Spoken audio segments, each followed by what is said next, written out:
오늘 이제 방금 읽으신 말씀을 쭉 이제 보시면 아셨겠지만은 온통 이제 영에 대한 이야기를 하고 있습니다. 영. 1절부터 보시면은 영을 다 믿지 말고 영들이 하나님께 속하였나 분별하라. 2절에도요. 이로써 너희가 하나님의 영을 아니, 또 뒤로 넘어가면은 시인하는 영마다 하나님께 속한 것이다. 이렇게 얘기했고요. 3절에도 예수를 시인하지 아니하는 영마다 하나님께 속한 것이 아니니 이것이 곧 적 그리스도의 영이니라. 또 넘어가서 6절 후반절에 보면 진리의 영과 미혹의 영을 이로써 아느니라 이렇게 얘기를 했어요. 그러니까 영에 대한 얘기를 이렇게 하고 있는 건데, 이 영이라고 하는 이 개념으로 무슨 얘기를 하려는 걸까?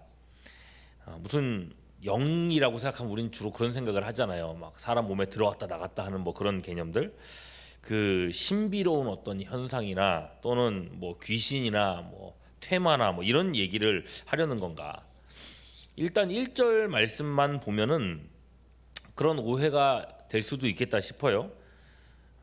사랑하는 자들아, 영을 다 믿지 말고 오직 영들이 하나님께 속하였나 분별하라.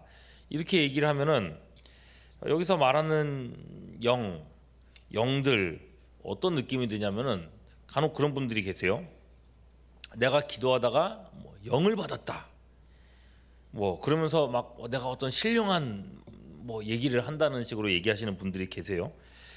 이런 얘기를 할 때에 이 사람이 하는 말이 제대로 된 말인가 아니면 진짜 성령의 말인가 이런 걸 분별하라는 건가?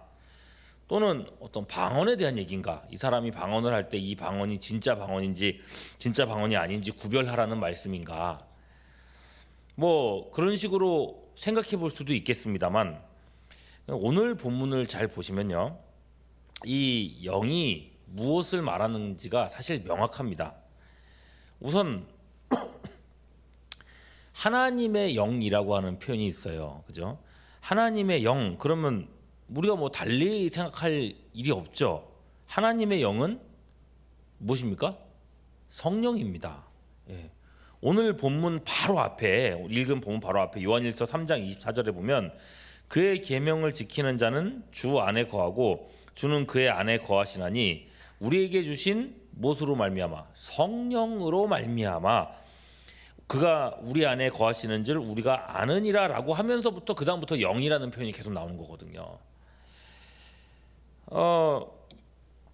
이어서 그러니까 이 영을 하나님의 영이라고 지칭하면서 그 영, 성령이 우리 안에서 하시는 일을 가르친다고 우리가 해석을 하는 게 맞는 거예요.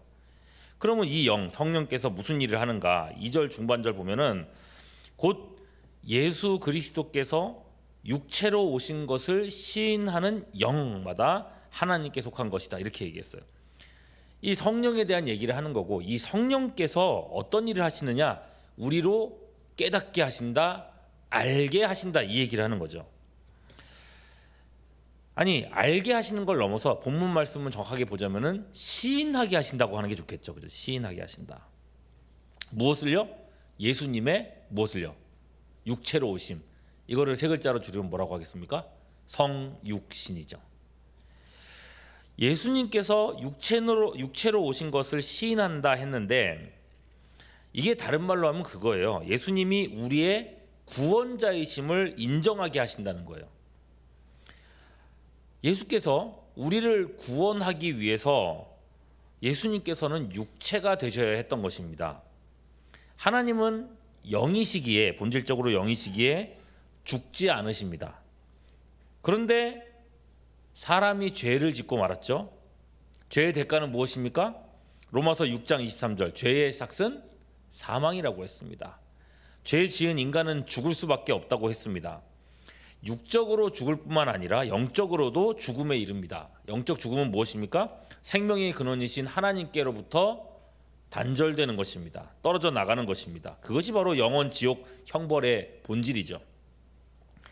자, 이러한 인간을 불쌍히 여기사 하나님의 아들이신 그리스도 예수께서 사람, 즉 육체로 세상에 오셨습니다.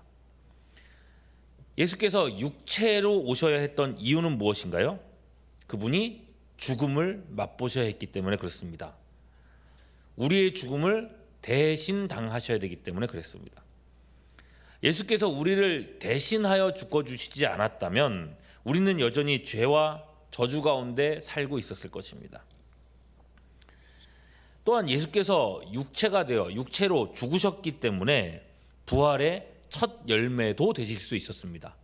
죽지 않으셨다면 부활도 없었겠죠. 여러분, 이 모든 일들이 언제 일어난 일입니까? 예수님께서 우리 구원을 위해서 이루신 이 십자가 죽음과 부활의 사건이 언제 일어난 일이에요? 2000년도 전에 있었던 일이지 않습니까? 그 2000년 전에 있었던 일이 왜 우리의 죄사함이 될 수 있겠습니까? 2000년 전에 누군가가 죽었는데 그 죽은 사람 때문에 지금 2000년 후에 있는 내 죄가 용서받는다? 말이 안 되잖아요. 일단 기본적으로 그게 어떻게 가능해집니까? 하나님 앞에서 우리의 죄가 용서받을 수 있는 이유는 뭔가? 성령이 계시기 때문에 그렇다는 거예요. 성령이, 하나님의 영이신 성령이 우리 안에 오셔서 우리를 인치시고 우리를 불러주시고 이 복음의 내용을 이해하게 하시고 이 복음의 내용을 내 것으로 고백하게 하신다는 거예요. 그래서 예수께서 이루신 2000년 전의 사건이 오늘날 내 사건이 되도록 만드신다는 거예요. 누가요? 성령께서. 자, 고린도전서 12장 3절은 이렇게 말합니다. 그러므로 내가 너희에게 알리노니 하나님의 영으로 말하는 자는 누구든지 예수를 저주할 자라 하지 아니하고, 그 다음에 뭐라 그랬어요? 성령으로 아니하고는 누구든지 예수를 주시라 할 수 없느니라. 성령께서 우리 안에 내주하시며 성령께서 우리로 고백하게 하시니 우리가 예수님을 주님이라고 고백한다는 거예요. 여러분, 예수님을 우리가 주님이라고 부를 수 있는 이유가 뭔가? 성령의 역사다. 마찬가지로 오늘 2절 말씀처럼 우리가 그리스도께서 육체로 오심을 시인한다면 그건 역시 누구의 역사라는 거예요? 성령의 역사다. 예. 자, 성령께서 우리 안에서 그 일을 행하시고 계시다는 거예요. 자, 육체로 오심. 여러분, 마침 12월이 되었습니다. 방금도 이제 우리가 성탄 찬송을 했지만은 예수께서 육체로 세상에 오신 것을 기념하는 성탄의 달이 되었죠. 우리가 예수님의 성육신을 가르치고 또 고백하고 또 찬송하고 그분께 영광 돌리는 것은 전적인 성령의 역사입니다. 그리스도인으로서 성탄절이 이렇게 다가오는 것이 뭔가 기다려지고 또는 설레이고 마음이 또 넉넉해지고 하는 것은 성령을 모시고 사는 사람으로서 지극히 당연하고 정상적인 반응이라는 생각이 들어요. 여러분, 한 해 동안 살아오시면서 몸도 마음도 많이 메말라 계실 줄 압니다. 그렇더라도 이제 성탄절이 다가오는 이 때에 말구유의 예수님을 생각하시면서 영혼의 기쁨을 회복하는 여러분들이 될 수 있기를 바랍니다. 자, 이렇게 예수님의 성육신을 시인한다는 것이 이게 얼마나 대단한 일인가, 이걸 좀 살펴봤고요. 자, 그러면 이거를 반대로 생각해 보시자고요. 반대로 생각해 보자면 3절이에요. 그죠? 예수를 시인하지 아니하는 영도 있다는 거예요. 그죠? 성령이 계시면은 그 반대급부에서 그것을 반대하는 영이 있다. 자, 예수를 시인하지 아니하는 영마다 하나님께 속한 것이 아니니 이것이 곧 누구의 영이라 그랬어요? 적그리스도의 영이다.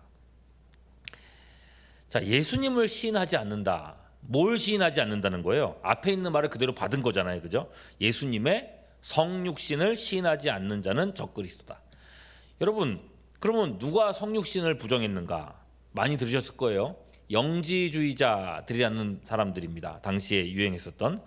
이 사람들은 어떤 사람들입니까? 영은 선하고 육은 악하다고 믿었던 사람입니다. 여러분, 하나님이 선하시다면 그분이 영이시기 때문에 선하다고 믿는 거예요. 예. 그런데 그분이 왜 악한 육체가 되냐는 거죠. 육체가 되는 순간 그분은 악한 존재가 되기 때문에 우리의 구원자가 될 수 없다고 하는 거죠. 네.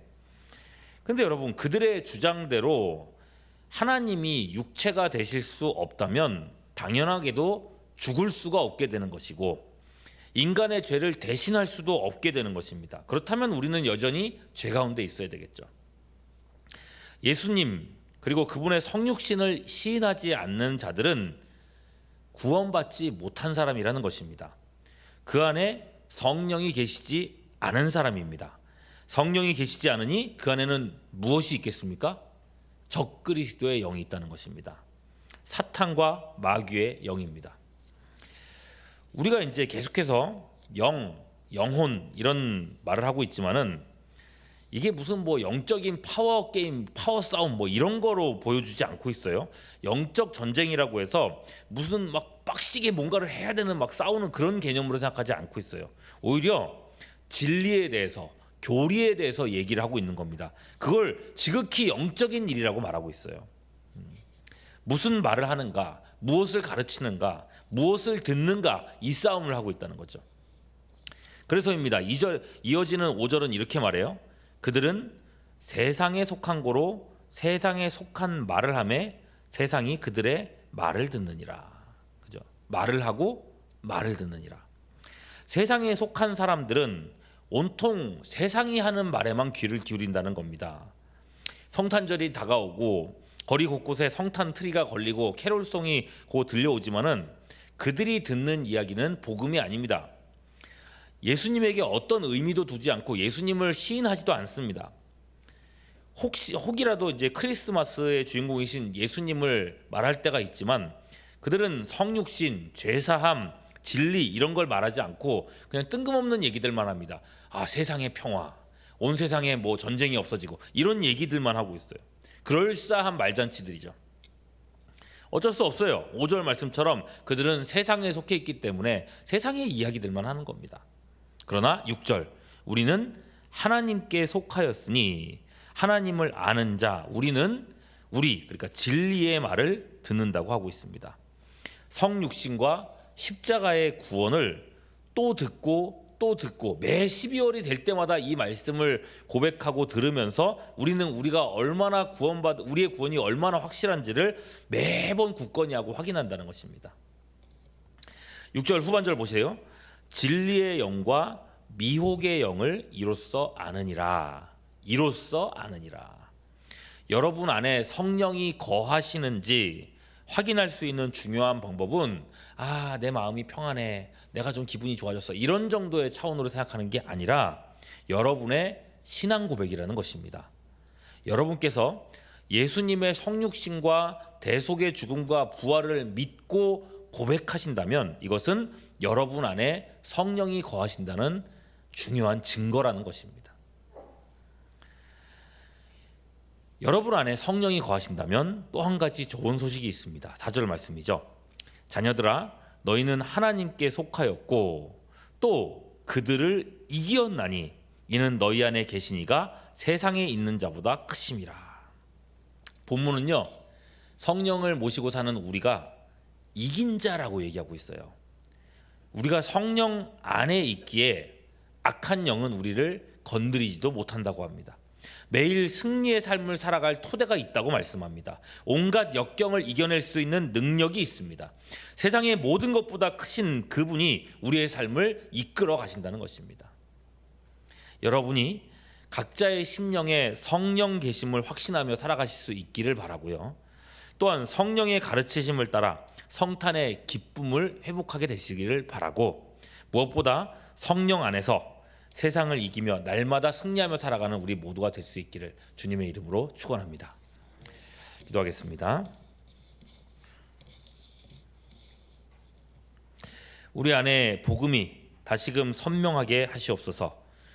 주님의 성육신과 공생애와 십자가와 부활, 승천, 재림에 이르기까지 우리를 위해 행하신 위대한 일들이 우리의 영을 새롭게 하시옵고 주님을 위하여 각자의 삶을 다시금 헌신하도록 은혜를 주시옵소서. 성탄절을 기다리며 우리의 마음이 다시금 설레임과 기쁨과 넉넉함으로 가득하기를 원합니다.